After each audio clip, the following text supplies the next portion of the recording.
안녕하십니까. 스토리텔링 손해평가사 박재용입니다. 오늘은 제8강 손해보험에 대해서 강의할 수 있도록 하겠습니다. 우리 교재 현재 138페이지가 되겠습니다.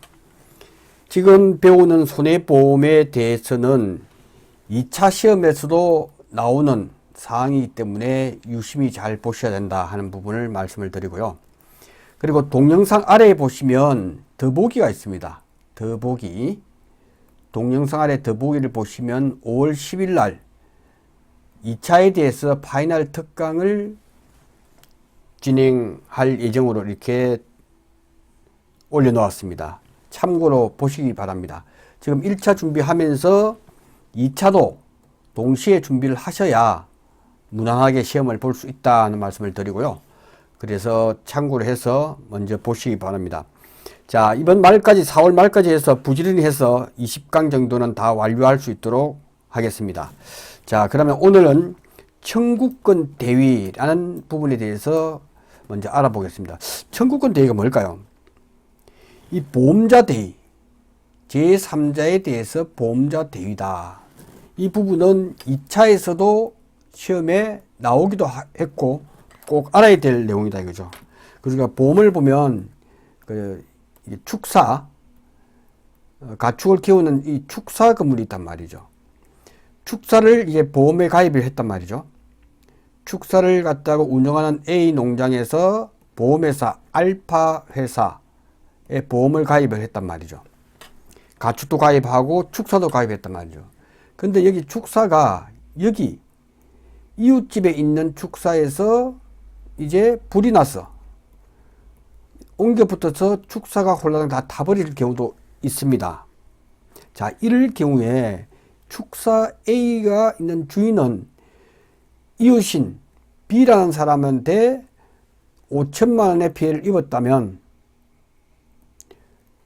주세요라고 할 수도 있고, 근데 개인적으로 이렇게 하다 보면 다툼이 있을 수 있고 정확한 손해액을 산정하는데 다툼이 많을 수가 있습니다. 그래서 보험을 가입하는 거죠. 그래서 축사 A가 보험회사에 보험 가입했으니까 불이 났으니까 보험을 달라면 알파라는 회사가 정확하게 산정해서 확정된 금액이 예를 들어 4천만 원일 수도 있잖아요. 그죠? 4천만 원에서 보험금을 지급을 하게 됩니다. 5천만 원 생각했는데 실제로 4천만 원으로 보험금을 지급을 했단 말이죠. 그러면 축사 A의 농장주 입장에서는 B한테 받아도 되고 보험에서 받아도 되는데 보험에서 받아버렸단 말이죠. 그러면 여기 또 4천만 원을 달라고 하면 이력금지 원칙에서 위배되잖아요. 그죠? 나는 4천만 원 받으면 됩니다. 그래서 보험을 가입했는데 이 4천만 원에 대해서는 어떻게 할 거냐. 보험회사가 보험을 가입한 A에게 보험금을 지급을 하고 B에게 보험금을 청구를 한다 이거죠. 그래서 청구권 대위는 대신해서 그 위치가 그 권한을 대신해서 가진다 해서 대위권이에요. 그래서 보험회사가 대신 가진다 해서 보험자 대위다. 왜? 누구에게? 제3자에 대한 보험자 대위다. 이 개념만 정확하게 이해가 된다면 그 다음에 이거는 여러분들이 이제 여러 가지로 읽어보면 된다. 네, 그렇게 해서 정리하시면 됩니다. 그래서 요 청구 대위를 인정하는 게 중요하겠죠. 이중 이득이 생길 수 있는 걸 방지하고 가해자인 제3자에 대해서 면책을 방지합니다. 제3자에 대해서는 보험회사가 다시 4천만 원을 회수합니다. 그죠? 그렇게 정리하면 될 것 같습니다. 그렇게 해서 쭉 이제 대위권 청구에 대한 개념을 먼저 잡으시고 내용을 파악하게 되면 그닥 어렵지 않다라고 말씀을 드립니다. 그래서 기출문제를 한번 보면 다음 사례와 관련해서 보험자 대위에 관한 설명으로 옳은 것은 이게 시험이 꼭 나옵니다. 나올 수밖에 없어요. 그래서 지문이 길 때는 좀 지문이 길잖아요. 핵심 파악이 중요하다.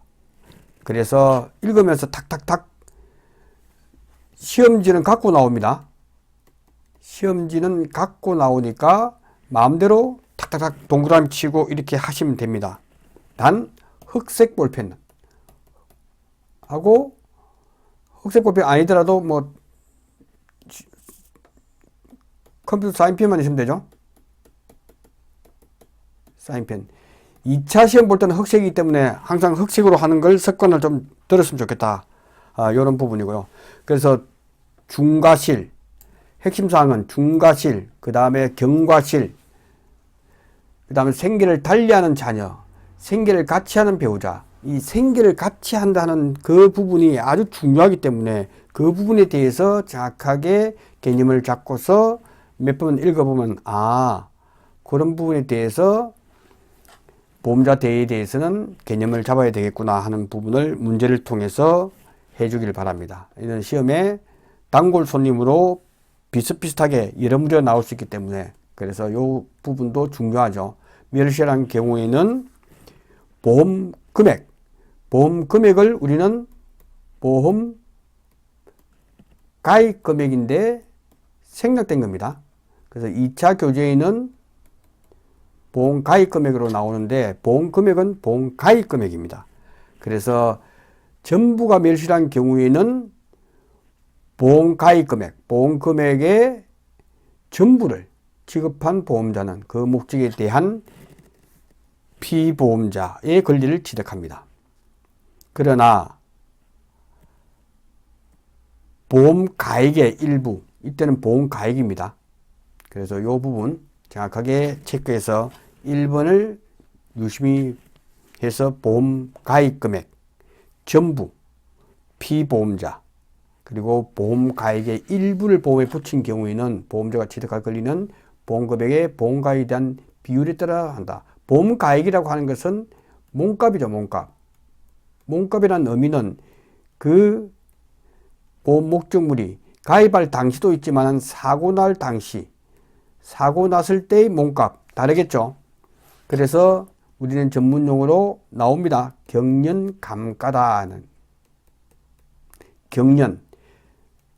매년 지나갈 경, 매년 지나가면 1년 단위로 지나갈 때 감가, 가치가 감소된 데서 경년감가율이다 하는 말을 씁니다. 그래서 1차에서도 나오고 2차에 나오기 때문에 몸값이라고 하는 것은 사람만 달라서 건물이나 이런 부분들은 해가 가면 갈수록 그 가치가 떨어진다 해서 경년감가율 이 부분을 알아두시면 되고 전부일 때 되지만 일부 보험 가액의 일부를 보험에 붙인 경우는 보험자가 취득할 권리도 보험 가입 금액에 대한 비율, 그것이 이제 보험 가액에 대한 비율로 이를 결정하면 된다 하는 부분을 알아두시기 바랍니다. 네, 이 부분이 시험에 잘 나오는 분야이기도 합니다. 그래서 잔존물 대위 이런 부분에 대해서는 계속해서 이제 나오죠. 그것은 이중으로 이익을 얻지 못한 것도 있고 보험회사가 먼저 물어주고 그것을 다시 배상 책임 있는 사람한테 다시 받는 걸로 그렇게 보시면 되겠습니다. 그래서 전부 다 제3자에 대한 보험자 대위에 관한 설명으로 옳지 않은 것, 틀린 것은 이렇게 쭉 부분이 있단 말이죠. 그래서 핵심 사항은 이 과실이 아니고 고의 또는 중과실, 고의점. 그 가족의 고의로 인해서 발생한 손해인 경우에는 보험자 대위가 인정이 됩니다. 고의다, 고의. 그 가족의 고의다. 그래서 고의로 인해서 발생한 손해, 이 부분은 고의다 하는 것을 정확하게 해야 헷갈리지 않고 틀리지 않습니다.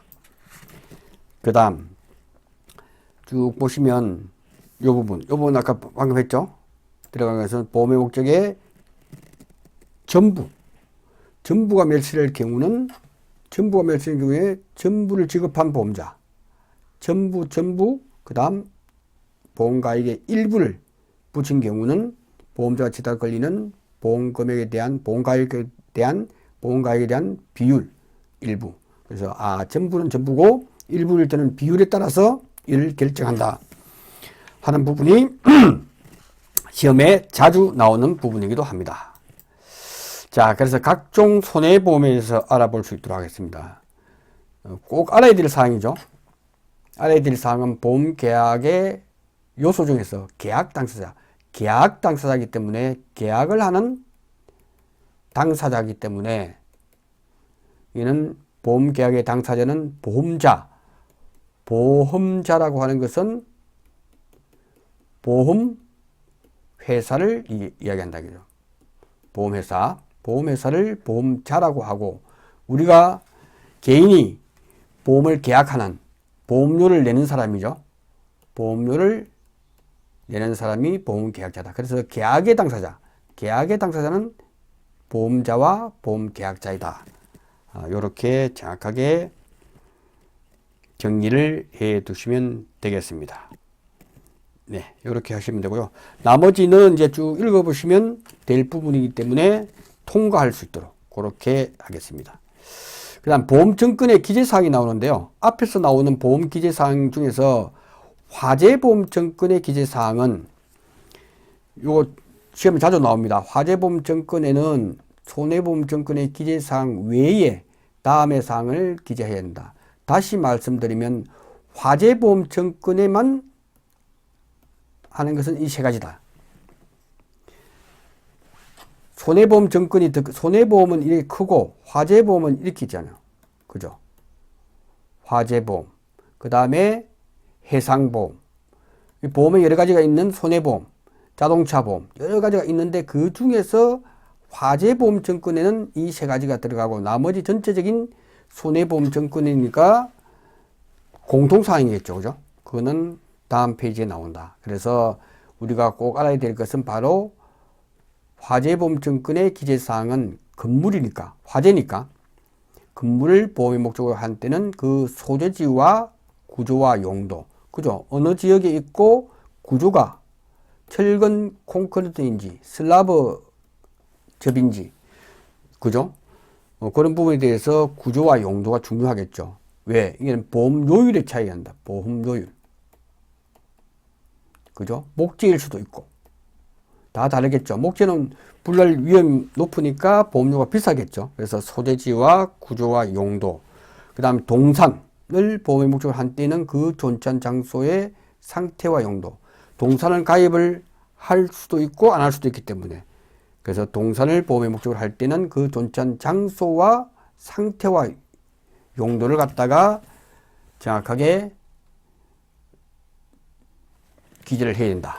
보험 가액을 정할 때는 그 가액이 얼마다. 그죠? 몸값이죠. 몸값. 보험 가액은 몸값으로 이해하시면 됩니다. 보험 가액. 그 가치를 정할 때는 그 가액이 얼마짜리다. 라고 해야 다툼이 없다. 그렇게 보시면 될 것 같습니다. 그렇게 보시고 더 큰 범위의 손해보험증권의 기재사항은 이거는 계속 실전 문제에서 이거는 필요 없을 것 같은데 그러면 그것이 답이다 이거죠. 그래서 그것을 우리는 정확하게 알아둬야 된다.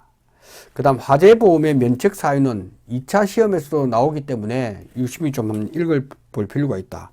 제일 중요한 거는 시험에 나왔죠. 보험계약자 또는 피보험자의 고의 또는 중과실. 이게 가로넣기로 2차에서 시험 나온단 말이죠.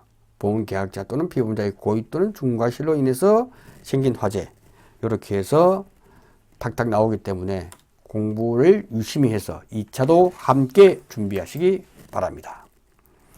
그 다음 집합보험과 총괄보험. 이 부분은 2차에서 나오지 않지만 그래도 개념 정리상 이렇게 여러 가지 문제가 출제되고 있기 때문에 그 부분에 대해서는 문제로서 정확하게 이해를 하는 것이 좋습니다. 그 다음 책임보험. 자, 책임보험의 의의가 뭘까요? 책임보험이라고 하는 것은, 자, 책임보험이라고 하는 것은 우리 자동차를 운행할 때 책임보험을 가입하죠. 내가 자동차가 있는데, 운행을 하고 있는데, 그래서 신호등에서 이렇게 횡단보도 앞에서 섰단 말이죠. 누가 봐서 뒤에서 가해 차량이 쿵 하고 받았을 경우, 내가 다쳤을 경우, 그죠? 그죠? 이럴 경우에 그 치료비를 어떻게 할 거냐. 그래서 이거는 의무적으로 책임보험을 가입을 해야 된다. 왜? 치료비가 발생돼 내가 돈 없어 라고 했을 때 최소 치료비 정도는 항상 보험을 가입을 해야 되기 때문에 책임보험이다. 책임보험 계약의 의의는 책임보험 계약의 보험자는 피보험자가 보험기간 중에 사고로 인해서 제3자에게 배상할 책임을 진 경우에 이를 보상할 책임이 있다. 그죠? 나도 가입해야 되고 차를 운행하게 되면 나도 가해자가 될 수 있고 피해자가 될 수 있는데 최소 치료비 정도는 해주자. 그래서 제3자에게 지는 배상 책임을 보험자가 보상하는 간접 손해보상이라는 점에서 일반적인 손해보험과는 다릅니다.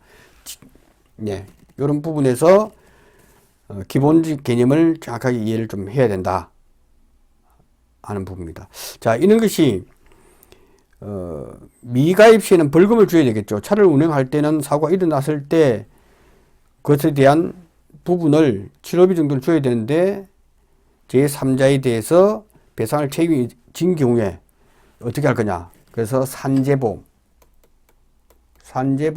의무적으로 가입을 해야 되는 부분이다 하는 것을 책임보험의 개념이다 라고 보시면 되겠습니다. 예, 그렇게 쭉쭉 보시면 되고 그 다음에 문제를 한번 풀어볼 수 있도록 하겠습니다. 자, 문제를 풀어보기 전에 661조 여기 또 시험에 나오기도 하고 처음 공부하시는 분은 개념 잡기가 좀 힘든 부분이기 때문에 잠시 설명을 좀 더. 재보험이 뭘까? 재보험 말 그대로 다시 든다는 거죠. 보험을. 자, 여러분들이 이제 보험을 갖다가 여기 땡땡 회사에다가 우리는 보험을 가입을 합니다. 보험을 쭉 가입을 하죠. 보험을 가입하는데 화재보험이라고 예를 들어 볼게요. 근데 화재보험을 가입을 했는데 이게 1억, 10억, 100억 해서 이 총 할자가 1조 원이 되었다. 보험료는 예를 들어서 한 20억 된다고 보겠습니다. 예를 들어서. 근데 20억이다. 화재 났을 때 1조 원을 보상해 주는 그러한 화재보험을 체결했을 때 이 회사는 그 지역에 불이 나서 홀라당 다 했을 경우 이 20억 받고 1조 원이라는 보험금을 지급을 해야 되잖아요. 그러니까 이 보험회사도 위험하다는 거예요. 그래서 다시 보험회사에 가입하는 것을 재보험이라고 재보험. 그래서 재보험은 리인슈런스라고 하죠. 리인슈런스. 그래서 보험회사가 자기의 위험을 다시 다른 회사에다가 증가하기 위해서 국내에서는 코리안리라고 그러죠. 코리안리. 한국재보험회사 있습니다. 그래서 우리가 배우고 있는 농작물재보험. 농작물재보험에 대해서 재보험자는 회사가 아니고 재보험자는 정부가 지금 하고 있습니다. 왜? 그 손해율이 워낙 등락폭이 크다 보니까 보험회사에서 인수를 해주지 않습니다. 지금 NH 손해보험이 재보험 사업자, 보험자잖아요. 보험자. NH 손해보험이 보험자인데 보험자에도 다른 보험회사에다가 재보험을 가입을 하려고 해도 받아주지를 않습니다. 그러니까 정부에서 재보험을 가입을 받아주고 있다. 그렇게 이해를 해야 됩니다. 그래서 재보험은 리인슈런스라고 하는구나 하는 정도의 개념을 잡아야 이해하는 데 도움이 된다. 그래서 현재 외국에서 가장 큰 재보험회사는 영국의 로이드 재보험회사가 있다. 이 정도만 참고로 알아두면 재보험에 대해서 이해하는 데 도움이 될 것 같습니다. 그래서 재보험회사의 농작물재보험, 현재 우리가 공부하고 있는 농작물재보험에 대해서는 정부가 재보험 사업자다 하는 부분을 알아두시면 개념 정리하는데 도움이 될 것 같습니다. 예, 그렇게 해서 정리를 좀 하고 넘어가겠습니다.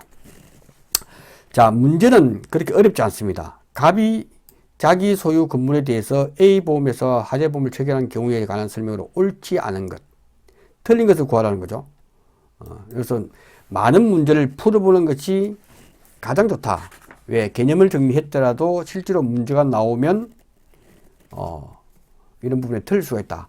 A보험회사가 갑으로부터 보험료의 지급을 받지 아니한 잔액이 있더라도 그 지급일이 아직 도래하지 않은 때에는 A보험회사는 갑에게 손해를 보상할 경우에 그 보상할 금액에서 그 잔액을 공제해서 안 된다. 틀려버렸네. 그죠?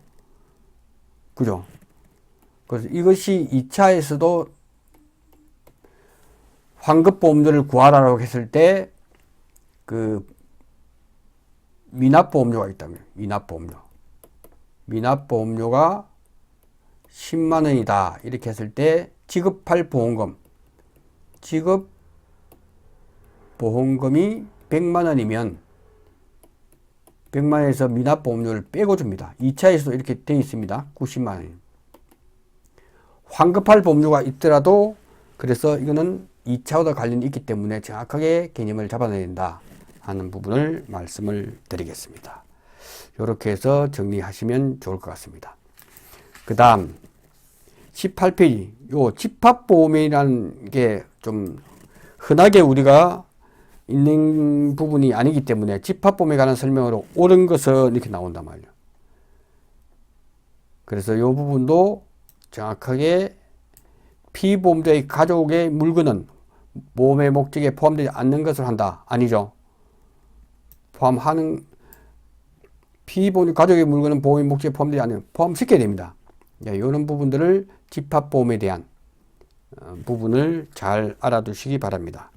그래서 제가 집합보험 그러면 시험에 잘 나오는 것은 집합보험 했을 때 여러분 뭐가 생각납니까? 집이 생각나요. 집. 이 암기팁입니다. 암기팁 또는 틀리지 않는 팁이죠. 틀리지 않기. 집합보험 그러면 집은 가족을 사수한다. 요 단어. 이 단어를 정확하게 기억을 한다. 집합보험에서는 가족과 사용인의 물건도 보험의 목적에 포함된 것을 한다. 그래서 수시로 교체된 경우에도 보험사고 발생 시에 현존한 물건은 보험의 목적에 포함된 것을 한다 해서 정확하게 집합보험의 집을 가지고 연상해서 가족을 사수한다. 이게 시험 나오면 용어가 워낙 비슷비슷하기 때문에 많이 헷갈립니다. 그래서 잘 보니까 집합보험에 시험이 나오면 용어가 헷갈리기 때문에 집합 그러면 가족을 사수해라 해서 가족 사수만 알면 나머지는 연상해서 현존한 보험사고 발생 시, 계약시가 아니죠. 보험사고 발생 시에 현존하는 물건은 보험의 목적에 포함된 것으로 한다. 이렇게 정확하게 이해가 돼야 될 부분입니다. 또 나오잖아요. 집합보험. 나머지는 읽어보면 화재보험 증권에 관한 설명 어려운 것은 쭉 읽어보면 다 개념 정립을 할 수 있고 틀리면 그래서 여러분들이 쉬운 것들은 내가 아는 것은 꼽혀. 그리고 공부하다가 보면 이게 모르겠다 하면 동그라미 문제에다 이게 동그라미 치려주세요. 두 번째 볼 때도 또 모르겠다면 동그라미 2개, 또 모르겠다면 동그라미 3개, 2개 했는데 안다 했을 때 꼽혀. 이렇게 해서 시간을 줄이는 것이 공부하는 요령이다 이거죠. 꼭 그렇게 하기를 추천드립니다. 자, 집합보험에 관한 설명을 옳은 것은 그죠? 집 그러면 가족을 사수하라. 집합보험에서 피보험자의 가족과 사용인 가족 사수 옳은 것 바로 나오네. 사용 물건도 보험의 목적에 포함된다. 그죠? 그래서 집합보험의 집은 가족 사수에서 사까지 나오기 때문에 맞는 말이 돼서 바로 답을 찾을 수가 있다. 이렇게 해서 공부하는 요령을 잘 습득하기를 바랍니다. 그 다음 화재보험에 관한 설명으로 옳지 않은 것. 화재보험 계약의 보험자는 보험회사죠. 화재로 인해 생긴 손해를 보상할 책임이 있다. 너무 맞는 얘기죠. 그죠? 화재의 보험자는 화재의 소방, 손해의 감수에 필요한 조치를 위해 생긴 손해를 보상할 책임이 있다. 있죠? 그 건축물뿐만 아니고 필요한 소방에 대해서 손해방지 비용이라고 하죠. 손해방지 비용. 손해방지 비용이 발생하시면 그것도 한다 하는 부분을 말씀을 드립니다. 화재보험 증권에는 동산을 보험의 목적으로 한 때는 할 수 있죠. 그 존치한 장소와 상태와 용도를 기재한다. 당연히 맞죠. 근데 집합된 물건을 일괄해서 화재보험에 하여도 피보험자의 사용인의 물건은 보험의 목적에 포함되지 않는다. 포함이 되죠. 그죠? 그래서 4번. 집합이란 부분이 많이 나오기 때문에 이렇게 정확하게 개념 정의를 해둬야 아무 문제가 없다라고 볼 수가 있습니다. 다음, 화재보험 약관의 계약에 관한 설명으로 옳지 않은 것은 이런 부분, 그 다음에 화재보험 증권에 기재해야 할 것. 이게 중요하죠. 제가 말씀을 드리잖아요. 화재보험 증권 이만하고 손해보험 증권. 이거는 공통사항이고, 화재보험 증권에 기재할 사항으로 옳은 것을 모두 골라라. 그죠? 보험의 목적이 뭐다? 보험 계약 체결 장소. 이것이 뭐 커피숍에서 했던 집에서 했던 계약 체결 장소는 필요가 없죠. 그죠? 동산을 보험 목적으로 한 때는 그 존치한 장소와 상태와 용도 계속 나오죠. 피보험자의 주소, 성명 또는 상호. 이것도 화재보험 증권에 필요합니다. 그죠? 그 다음 보험계약자의 주민등록번호. 주민등록번호 요즘 개인정보 보호 때문에 안 하죠. 기억, 디귿, 리얼. 기억, 디귿, 리얼. 예, 이렇게 하시면 되겠습니다. 자, 보험의 목적. 손해보험 증권의 기재사항이 있고, 화재보험 증권은 건물 소재지. 요거, 가액. 피보험자의 주소, 성명, 상호. 이것도 들어가죠. 왜? 화재보험 증권에 공통사항으로 들어가잖아. 화재보험 증권에만 기재해야 될 사항으로 옳은 것은 하면 요건데, 그죠? 이 세 가지만 있는데, 증권에 기재할 때는 공통사항도 들어가거든요. 피보험자의 주소, 성명, 상호도 공통사항으로 들어간단 말이죠. 피보험자의 주소, 성명이 공통사항으로 들어간다는 거. 글자를 잘 봐야 돼. 화재보험 증권에 기재할 사항은 화재보험 증권에는 공통사항도 들어가고, 그 다음에 화재보험 증권에 해당되는 사항도 들어간다. 그래서 이것이 헷갈리는 문제가 있을 수 있다. 주민등록번호 같은 건 아예 없습니다. 체결 장소 필요 없어요. 시험 나오면 얘가 아주 좋기 때문에 계속 나올 것 같아요. 요거는 필요가 없다. 이렇게 해서 정리를 해 두시면 좋을 것 같습니다. 자, 다음 문제 보겠습니다. 집합보험에 관한 설명으로 옳지 않은 것. 계속 나오죠. 집합보험에 집합보험이란 경제적으로 독립한 여러 물건을 말한다. 그죠? 집합된 물건은 일괄하여 보험의 목적으로 한 때는 피보험자의 사용인도 포함된 것으로 한다. 그래서 집합 그러면 우리는 가족 사수를 먼저 적어 놓고 가족 사수해서 사용인도 된다. 그 다음 일괄했을 때는 포함된 것으로 한다라고 되어 있고, 가족의 물건도 포함된 것으로 한다. 집합보험의 물건이 보험기간 중에 수시로 교체된 경우에도 보험사고 발생 시 현존한 목적에 포함된 것을 한다. 답이 3번이네, 그죠? 보험기간 중에 수시로 교체된 경우에도 보험계약 체결 시에 존재한 물건은 보험의 목적에 보험계약 체결 시가 아니죠. 보험사고 발생 시에요.